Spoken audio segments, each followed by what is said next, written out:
Good evening, my beautiful brothers and sisters in Yeshua. Today is Wednesday, the 10th of May 2023. It is 10:45 p.m. here in Australia. I hope you're well. I hope you're blessed. I just want to make a quick little video tonight, brothers and sisters. I know I've already made one today, but I promise you this will be short, under 10 minutes. But I just wanted to show you something that a dear sister had sent me in email. And the reason it's so significant for those of you that haven't watched my videos, whatnot, is because May 19th is extremely special to me. I had my one and only rapture dream of May 19th in the year 2022. And I also believe that this year, May 19th, is actually true Passover, because May the 5th, on the full abundant moon, was the true first day of the first month, therefore making May 19th the true Passover. So this video was sent to me, and I want to show you, brothers and sisters, because it is highly significant, because many of us are being drawn to the 3 days of darkness, or a day of darkness. And this was an event in history that's actually recorded. There's fact, Anyway, enough said. I'm gonna show you the video, and this happened to fall on May 19th. So something is going down, brothers and sisters, because Father is really homing down on May 19th. Okay, God bless you. I love you, and let's watch this video. 19th, 1780, people in New England woke up to find a shadowy fog drifting over the morning sun. Early twilight had fallen within the few hours it passed, and when noon came, the skies were already as dark as midnight. Even the animals got confused by the unexpected darkness. The night birds sang, while chickens in the area retired to their roosts. People had to light candles so they could see what was around them. Since then, it's taken scientists a few centuries to eventually come up with the most probable cause of this out-of-the-world darkness. However, during that time, many Americans were bewildered by the disappearance of sunlight, fearing that the biblical end of days was already at hand. That unusual day of confusion and awe has since been commemorated as the Dark Day of 1780. Several days before the eventual dark day of May 19th, 1780, people noticed some unusual activities happening in the skies that loomed over New England. At the time, the region had only just recovered from one of the coldest winters ever, and though the still and breezy air in the town warmed up, it was also very dense. During the hours of dusk and dawn, the sun had a reddish hue while the moon glowed pink in the evening. Even General George Washington, who was based with some members of his Continental Army in the neighboring New Jersey, mentioned in his diary entry that day that there were heavy and uncommon kinds of clouds, and that it was both dark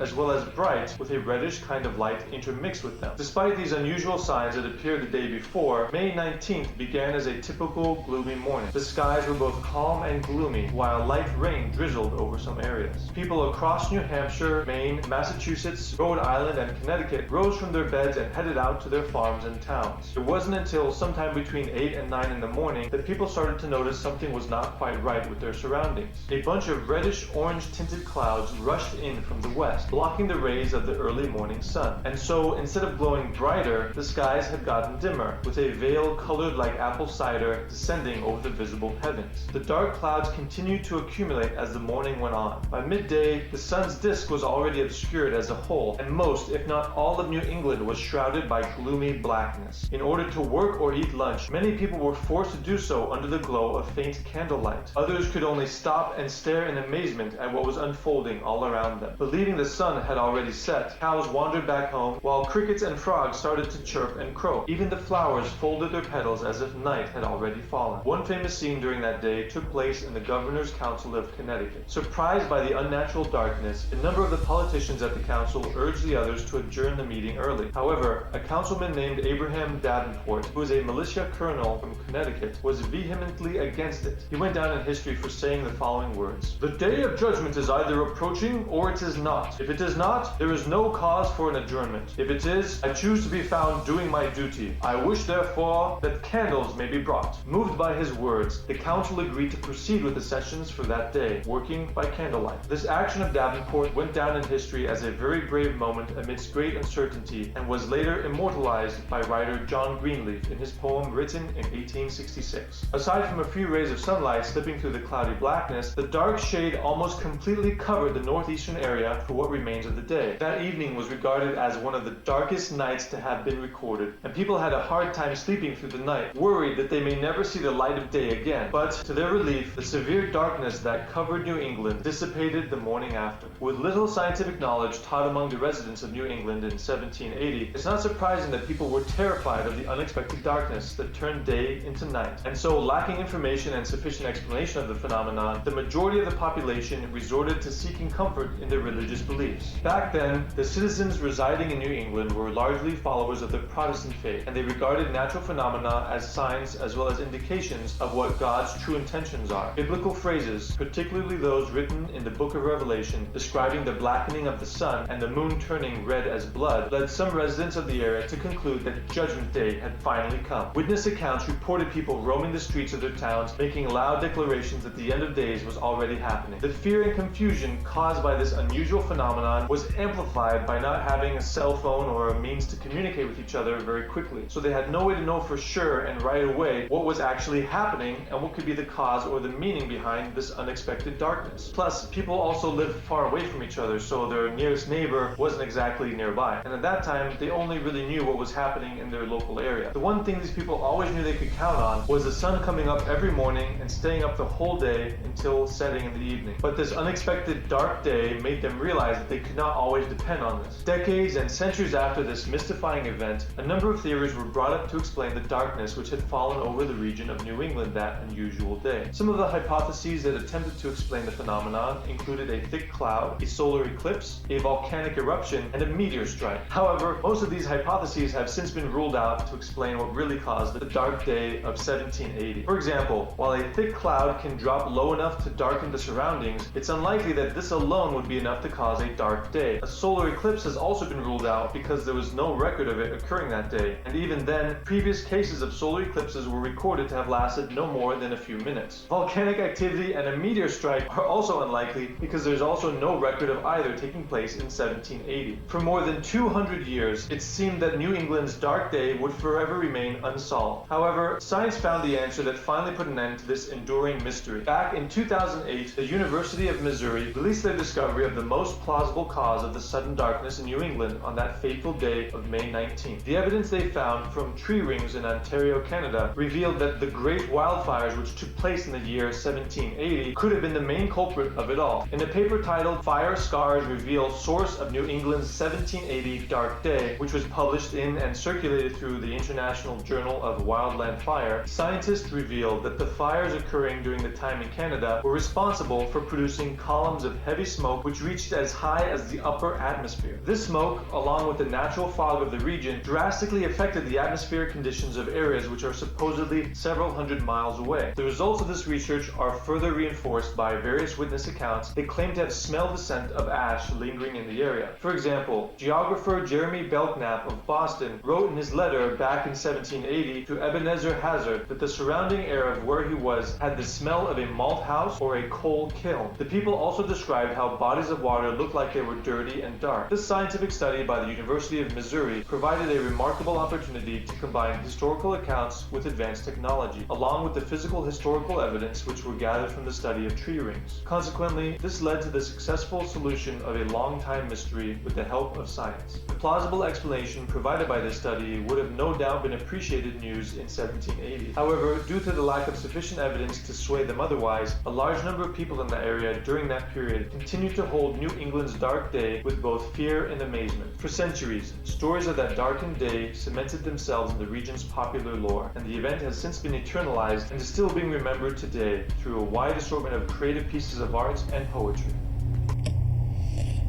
Okay, so there you go. On May 19th, 1780, brothers and sisters, and no matter what you say, I don't believe that it was because of bushfires or whatever. For starters, it was the whole day.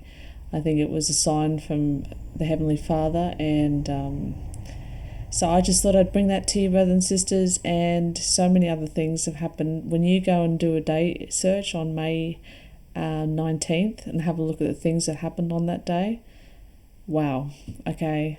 Lots of nuclear explosions, lots of volcanoes, lots of pandemics, etc., etc. It just seems to be a day to watch.